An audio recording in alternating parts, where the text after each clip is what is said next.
নমস্কার বন্ধুরা, আশা কিচেন রেসিপিতে সকলকে আবার একবার ওয়েলকাম। তো আজ আমি চলে এসেছি আবার একটা রেসিপি নিয়ে।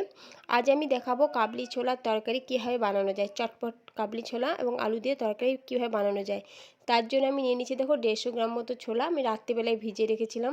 নিয়ে নিচ্ছি কয়েক পিস আলু, পেঁয়াজ কুচি, লঙ্কা কুচি, টমেটো কুচি, আদা রসুন পেস্ট। এখন যে আমি ছোলাটা ভিজিয়ে রেখেছিলাম এটা ভালো করে ধুয়ে প্রথমে আমি সামান্য জল দিয়ে শুধু ছোলাটাই সেদ্ধ করে নেব। বসিয়ে দিয়েছি, 2টো সিটি পড়ার পর আমি তার মধ্যে আলুটা দিয়ে দেব এবং আর 2টো সিটি দিয়ে দেব।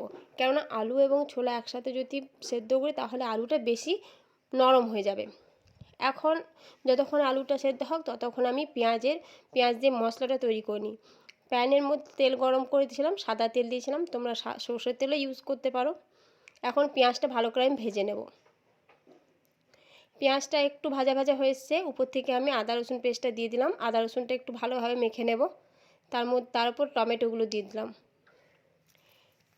টমেটোগুলো একটু ভাজা ভাজা হয়ে এসছে, উপর থেকে আমি সব মশলাগুলো দিয়ে দেবো একে করে। হলুদ গুঁড়ো, ধনে জিরে গুঁড়ো এবং গুঁড়ো লঙ্কা। ভালো করে মশলাগুলো মেখে নেব। দেওয়ার পর ভালো করে নেড়ে চেড়ে নেব। এটা খুব একটা ইজি প্রসেস এবং চটপট বানিয়ে নেওয়া যায়।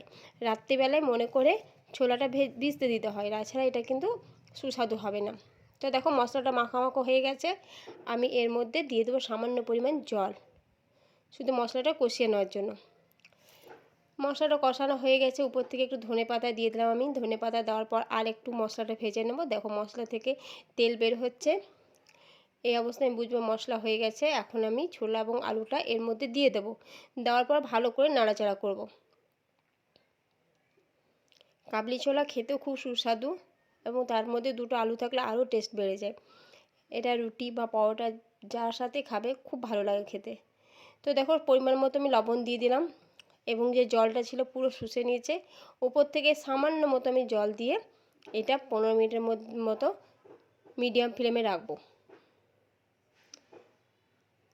চলে এসেছি 15 মিনিট পর। তো দেখো আমার ছোলাটা প্রায় হয়ে এসছে। এরপর আমি নামিয়ে নেব।